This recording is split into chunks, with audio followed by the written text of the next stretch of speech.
All right, writers, welcome to Ben 3, Session 12, where we're going to be continuing our work on editing and questions. So let's think back to our same connection from our last session. When you aren't being careful in your editing, it can be really hard to understand what you wrote or what somebody else wrote. So you guys did an awesome job last session focusing on capitalization and verb tense, and today we're going to look at punctuation. So I have a couple short video clips that we're going to watch that are going to review how we punctuate some dialogue, what we do with commas, and what are our different kinds of sentences, because that's going to affect your end punctuation.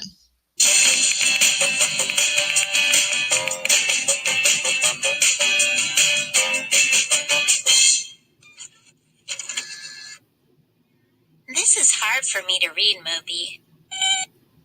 There aren't any punctuation marks, and all of your sentences run together. The right punctuation tells your reader how to read your writing.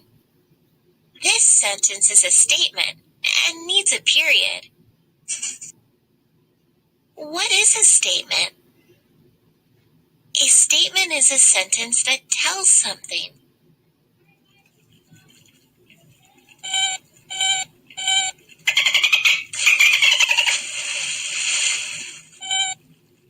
Let's see. Moby likes dolphins.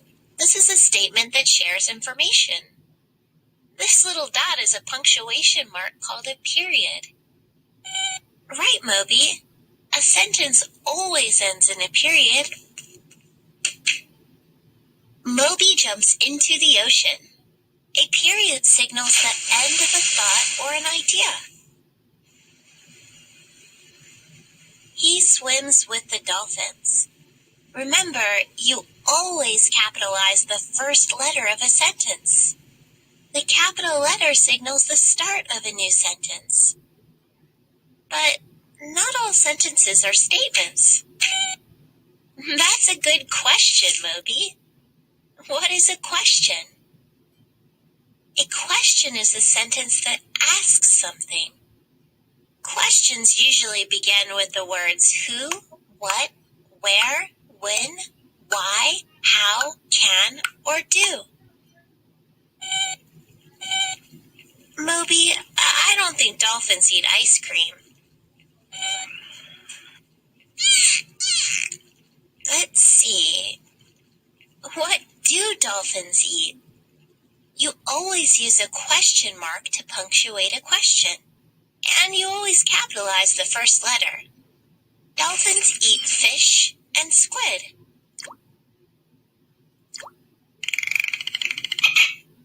How do dolphins communicate? They click, squeak, creak, and whistle.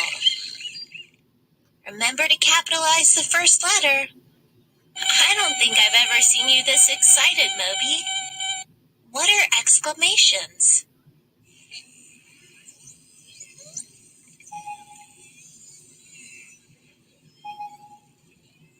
Yep, dolphins are amazing. This sentence is an exclamation. An exclamation is a sentence that shows a strong feeling. An exclamation can show feelings like excitement, happiness, sadness, anger, or surprise. You use an exclamation mark to punctuate an exclamation.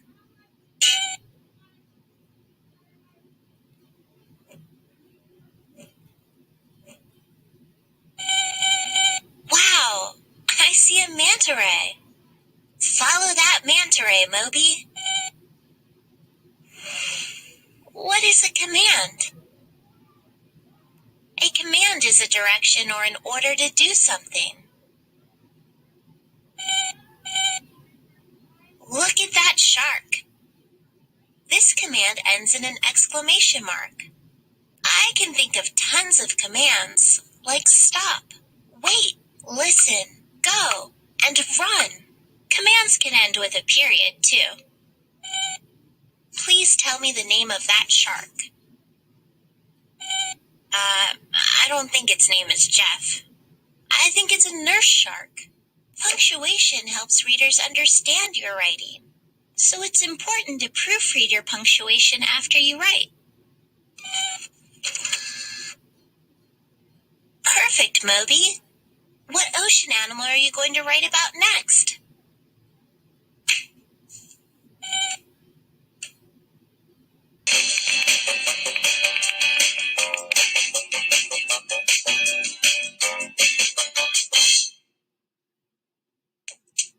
Moby turns on the music and he starts to dance. Moby flips twice and he spins on his head. As he spins faster, people gather to watch. When the crowd cheers, Moby takes a bow. Whoops, I forgot the comma. A comma is a punctuation mark used to separate words, numbers, or ideas. You can use commas to separate clauses. What is a clause? Remember, the subject is who or what the writing is about, and a verb is a word that shows an action. Becca claps loudly. In this sentence, Becca is the subject, and claps is the verb. A clause is a group of words within a sentence that has a subject and a verb. A sentence can have several clauses. Moby waves his arms and he moves his feet. This sentence has 2 clauses. Each clause has a subject and a verb. Some clauses can stand on their own as complete sentences.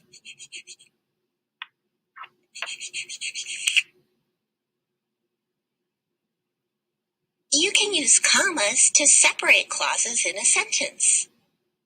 How do you use commas with clauses? Moby shakes his hips and he nods his head. There are 2 clauses in this sentence. Each has its own subject and verb. You use a comma after the first clause. This helps make the sentence easier to read. Moby balances on his hands and he dazzles the crowd. Where does the comma go in this sentence? Look for the clauses to help you. These clauses can be complete sentences.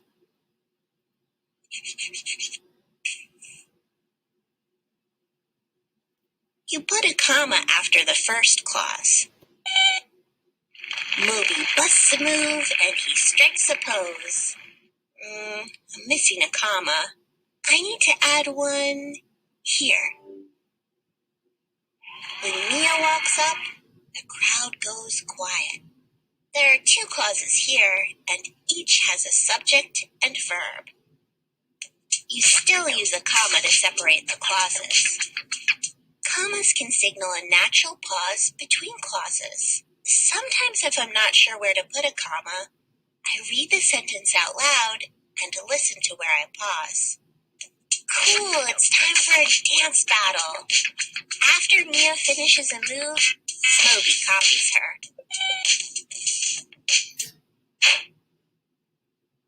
This sentence definitely needs a comma.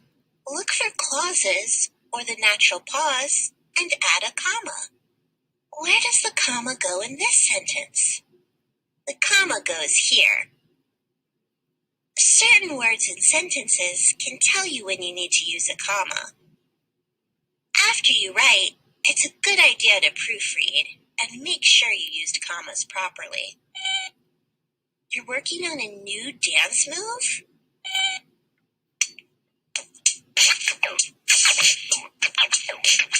Uh-oh, are you stuck?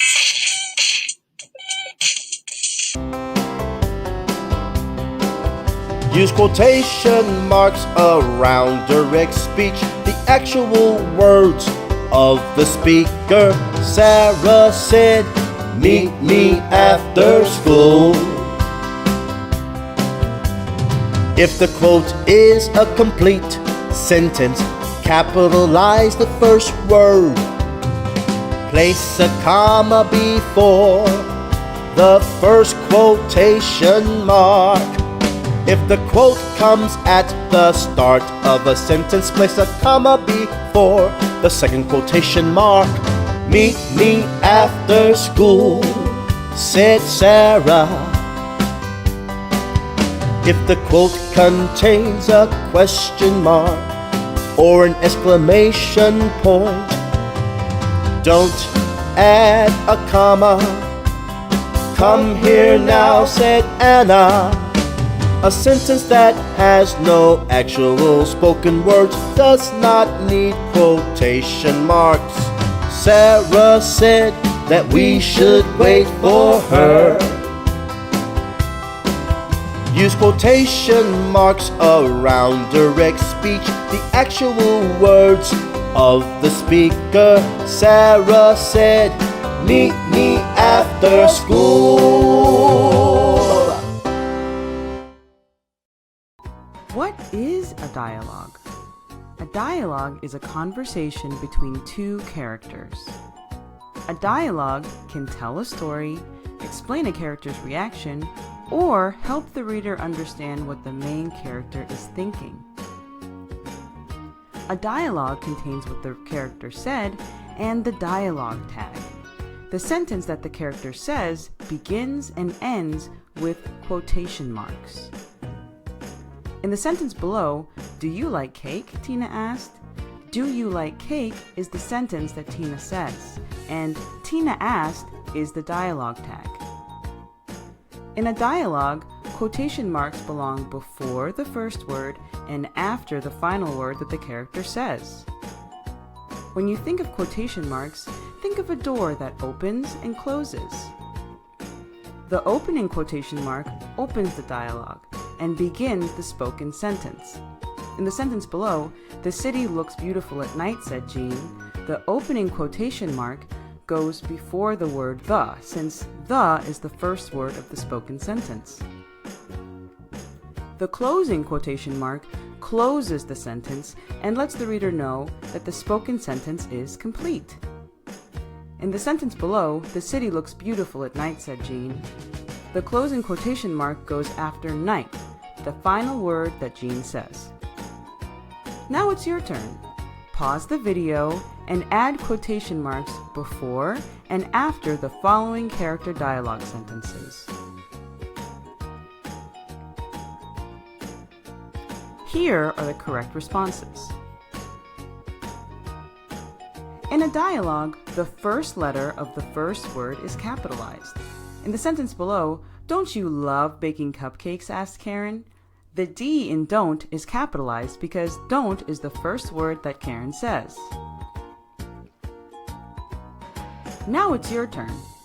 Pause the video and capitalize the first letter of each character dialogue. Here are the correct responses. The dialogue tag tells the reader who is speaking and how they are speaking. In the sentence below, "I really like playing fetch," barked Rover. The dialogue tag is barked Rover. Barked is how Rover spoke, and Rover is the who, or in this case, what spoke. The comma separates the spoken words from the dialogue tag. In the sentence below, "I had a great time at the party," said Jessica. The comma separates the spoken words from the dialogue tag.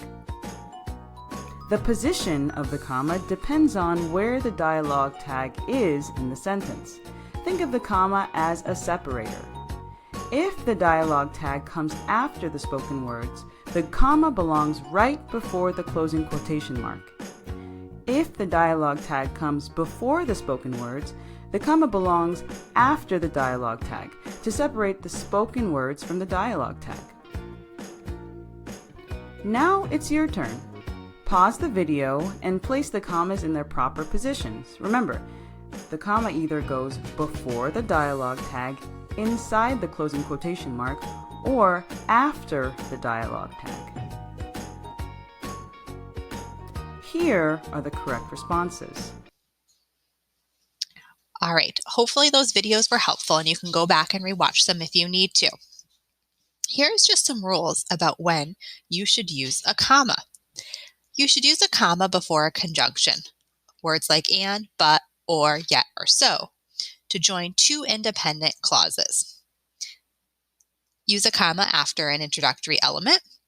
Use commas to separate items in a series of 3 or more things, and use commas to separate adjectives. Here's how to use quotation marks for dialogue. Use quotation marks around the exact words someone says when they are speaking. If the dialogue tag comes at the beginning of the sentence, include a comma before the quotation.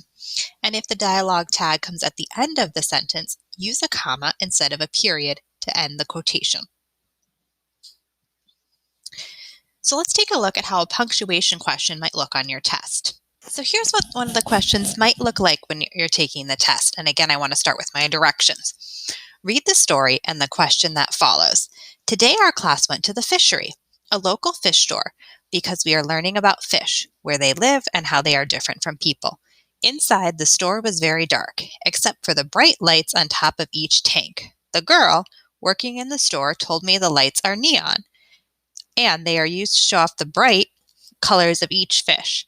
The different fish were beautiful under the lights. They were bright blue, purple, yellow, and green.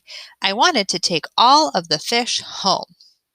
What is the best way to correct the punctuation error in the underlined sentence? Okay, so this looks like a multiple choice question. I'm only going to be able to pick one. And I want to correct the punctuation error in the underlined sentence. That's weird. I noticed that these words, I can click on them. Oh, it tells me that marks such as commas, periods, and quotation and question marks, an error, mistake. Okay, so a mistake, probably with commas. Okay. Well, C and D jump out at me because I see some quotation marks. The girl working in the store told me the lights are neon and they are used to show off the bright colors of each fish. But we're not saying that she actually said it. And down here, just the word neon is in quotation marks. That doesn't sound right to me. So I want to right click on this and I'm going to strike this one out and this one out. So I think I'm between A and B. Okay, the girl working in the store told me the lights are neon, comma, and they are used to show off the bright colors of each fish. So the girl working in the store told me lights are neon.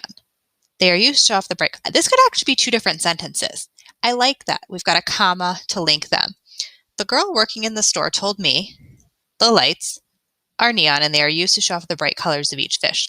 That doesn't feel right. I like how this connects two sentences, so I'm going to pick answer A.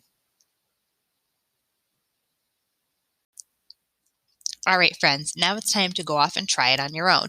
In your Ben 3 digital notebook, you'll find a selection of questions involving punctuation.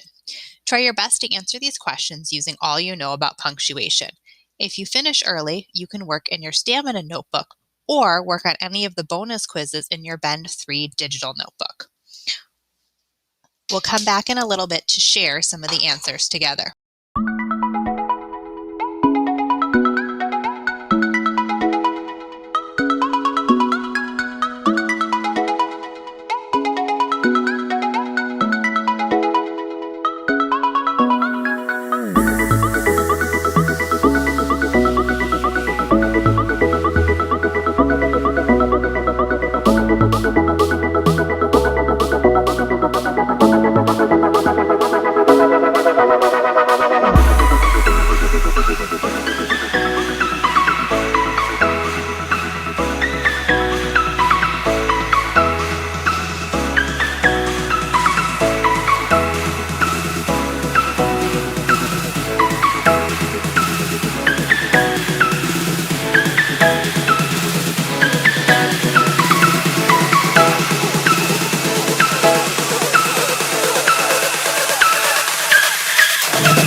All right, writers, welcome back. Let's review some of those punctuation questions together. And then after we do that, you're going to go ahead and get some more practice in with our remaining time. So this time you can work on any of the questions for session 11 and 12, or the miscellaneous section, or just go ahead and do some writing in your Stamina notebook. Awesome job today, writers.